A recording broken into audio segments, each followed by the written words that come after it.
Hola mi gente, ¿cómo están? Aquí Alba Mar con ustedes. Me pueden decir Alba, canal se llama Seriela y estamos aquí para hablar de libros, algunos de ellos en español desde Puerto Rico. Hi people, how are you doing?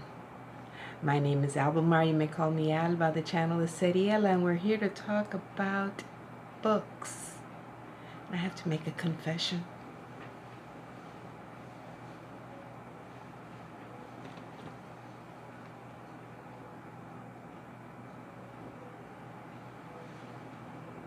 My name is Alba and I'm a K-drama addict.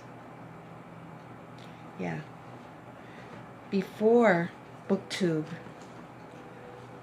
I used to have this was one of my reading logs where I'd log all my reading books, all the books that I had read from the library, except that in November of 2011, I have the date right down here, this became my K-drama log, and it all started with City Hunter. And if City Hunter hadn't been so good, I wouldn't have continued, especially the music. The OST is still one of the best OSTs that I've ever heard. And after that came Thank You. If City Hunter hadn't been so good, I wouldn't have continued with Thank You. But I watched Thank You. And it sort of helps that most of them are only 16 episodes long, so you can watch the whole thing during one weekend. And then that's where I found some of my favorite actors, and Thank You. I enjoyed that actor so much. I was so impressed that I looked up all of his dramas and movies and everything he was in, and that's how I found Chuno. And my addiction was cemented, and from then on, it was binge watching and 24-hour marathons and learning about Korean history. And I couldn't understand why I enjoyed Korean dramas so much. I wasn't watching any dramas in Spanish. Mexican, Colombian, Venezuelan, Spanish from Spain. I wasn't watching any of those. I had watched Chinese movies and I enjoyed them immensely. I borrowed from the library in New York and I really enjoyed that. But I couldn't understand why I connected and identified so much with Korean dramas. Until I saw this drama that took place under Japanese occupation. And I had not known that South Korea, or Korea at that time, had been occupied by the Japanese. And as I kept watching, I slowly learned a little bit more because, if anything, the Korean drama industry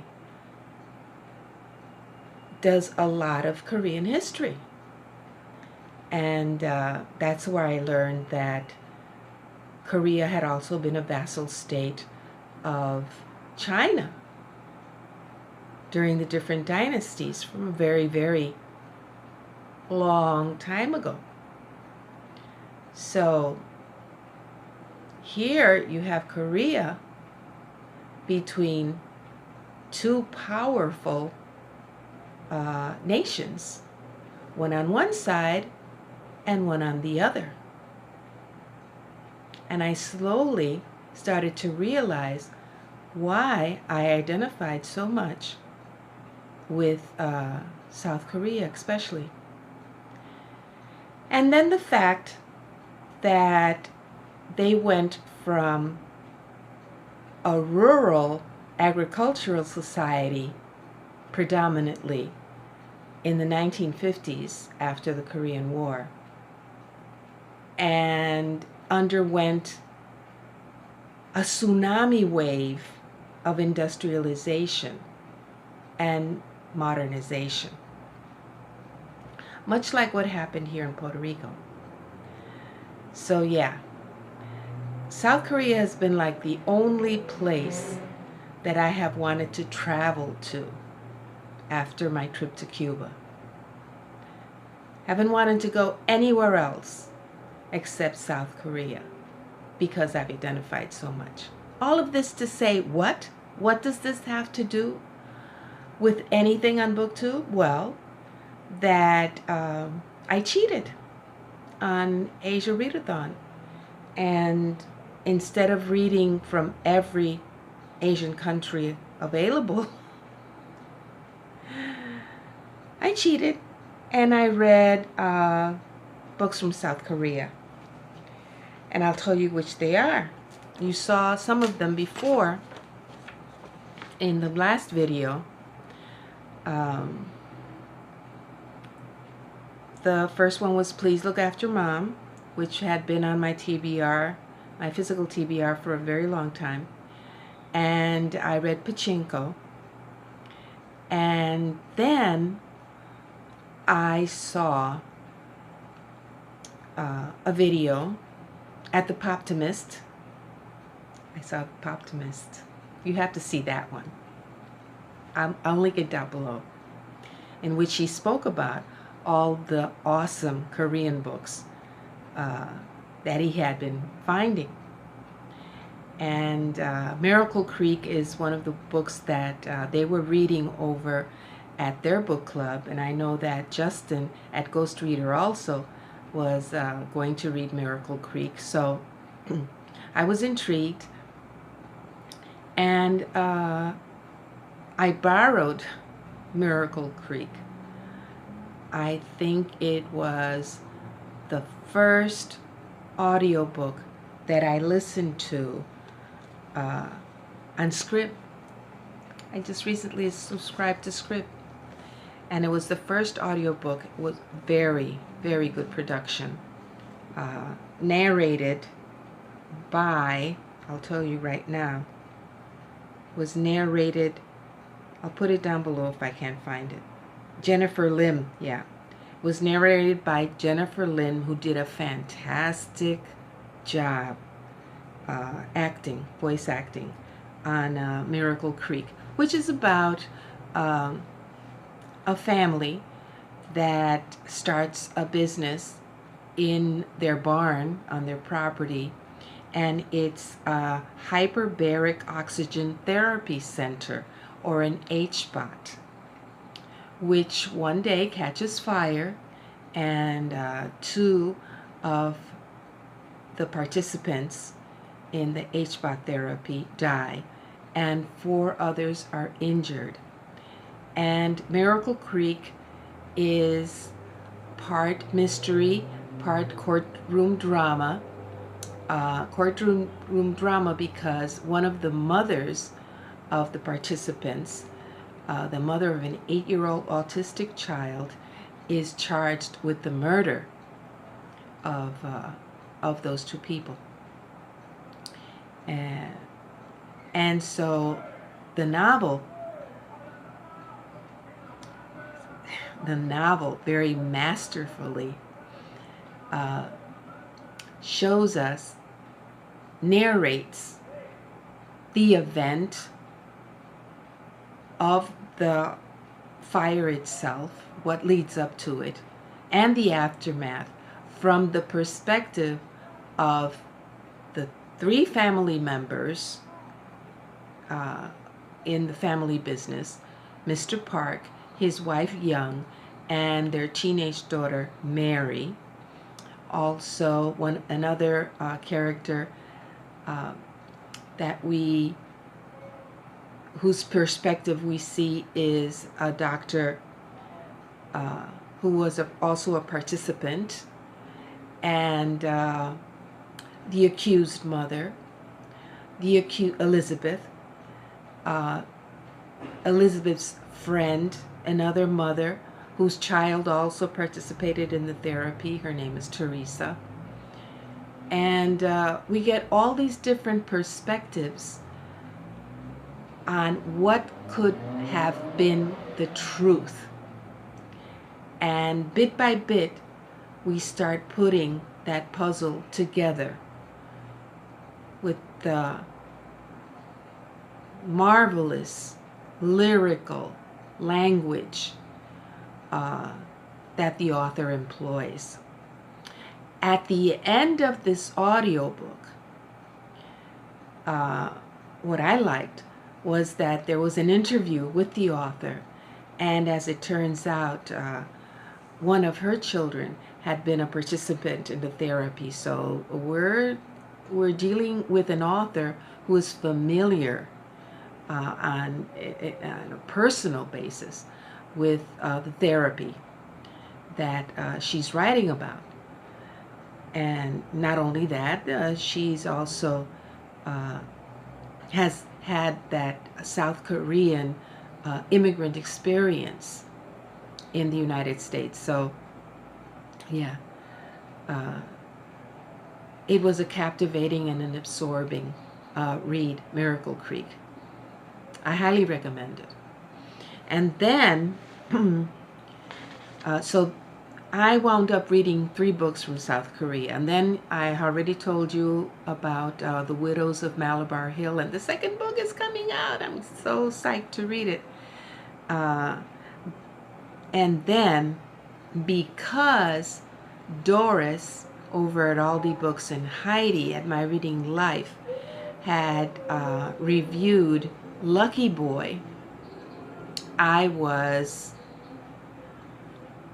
drawn to seek it out. And luckily I found it at the library. So I borrowed it digitally over on Overdrive. Come to find out when I opened the book that the edition that was available was in Spanish. So I read Lucky Boy by Shanti Sekaran in Spanish. And Lucky Boy is about the whole process of immigration, if we're going to look at it, holistically. It's about a girl, a young woman, I think she's 17 or 18 years old, Solimar, from the Oaxaca region of Mexico, Popocalco, Mexico. A small village that has been impoverished for a long time, and the only people that are left in the village are the elderly, because the young people have gone to the north or to the urban centers to find jobs, and she decides to do the same thing. And we follow her all the way, and what happens to her until she finally enters the country and starts to work. At the same time, a parallel story about a couple named Kavya and Rishi, whose parents had emigrated to the United States from India, and they are both college educated, and he works in Silicon Valley, and she is like a gourmet chef at a fraternity, and they've been trying to have children and they can't. And you more or less, can predict what is going to happen. But what makes this such an interesting, engrossing read is the way that the author weaves these parallel stories together until they finally collide. how they collide, and what happens after that. I was scared. It was an absorbing read, page turner. Sometimes I would be frustrated by her descriptive language, because there were times when she would, describe nature, describe characters' feelings. She would, use some very, very lyrical, beautiful language. But since I wanted to know what was going to happen, I would, and frankly, Doris scared me because, and I'll link her video down below where she says, where she describes her reaction to the story. So I was scared that it was going to be tough and it would be hard, right? My heart couldn't take it. But it did. It did take it. And the story is a brilliant revelation, a brilliant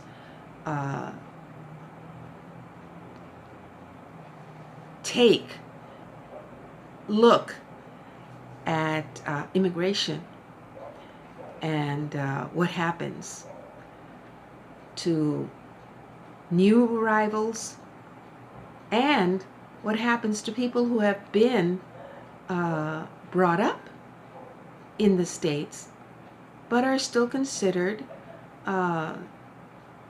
others, capital O, others.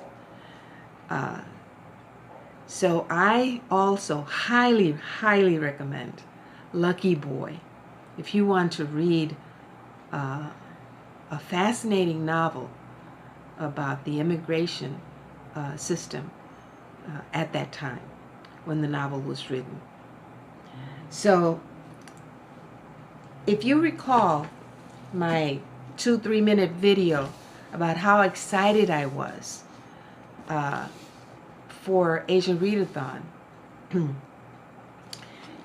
there was somebody who commented on that video, and his name is Joseph Francis Burton. I am so grateful to him for suggesting Noli Me Tangere. Noli Me Tangere by Jose Rizal, which is a Filipino freedom fighter at the turn of the last century. He fought for Philippines' freedom under Spain, and then after the United States invaded, he kept on fighting under the U.S. occupation. And this is his novel, Noli Me Tangere, which was translated from Spanish into English. And I got this, I think, from Thrift Books. Anyway, I want you to take a look, because as soon as I started reading this, I haven't read too far into it. You can see that I, barely started. But the language, the translation was so beautiful. That's all I can say. I could tell that this person had a grasp and an appreciation for the Spanish language by how well that person translated into English. So then I went and I looked for the Spanish translation on Script, now that I'm Script, and there were quite a few copies. But then I looked at the dust jacket, the back part, and there she is.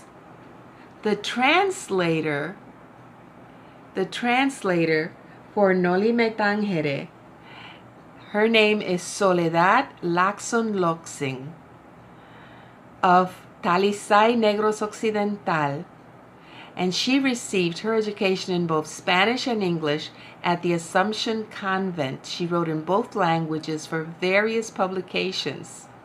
Okay, and they talk about her and how she has 4 sons, and her husband was founder and editor of El Civismo, which was a Spanish language newspaper published in Negros, where she lived, for which she also wrote. Okay, she was, dig this people, she was 86 when she accepted the invitation to translate the Noli Me Tangere and El Filibusterismo, which is another one of Rizal's books, into English, using the facsimile editions of the manuscripts as her copy texts. She restored the unpublished chapter about Elias and Salome, as well as the whole of the Canto de Maria Clara, wishing her translation to be a faithful rendition of the original. She passed away in 1995 at the age of 88. So she took on the translation at 86. She passed away 2 years later. After finishing the translations and after asking her son Raúl to edit and polish them and to preserve in the English the cadence of the Spanish. And it's that cadence of the Spanish that caught my attention in this English translation of Noli Me Tangere. So I'm going to continue reading this bit by bit because it's a wonderful book of translation, and because I respect the translator so much, Doña Soledad. So that's what's been happening in an Asian readathon. I cheated. I have to confess that I was a K-drama addict until I found BookTube. And now I'm a BookTube and reading addict. Yeah, I'm a book junkie. What can I tell you? I'll be back soon, people. Cuídense mucho y sigan leyendo.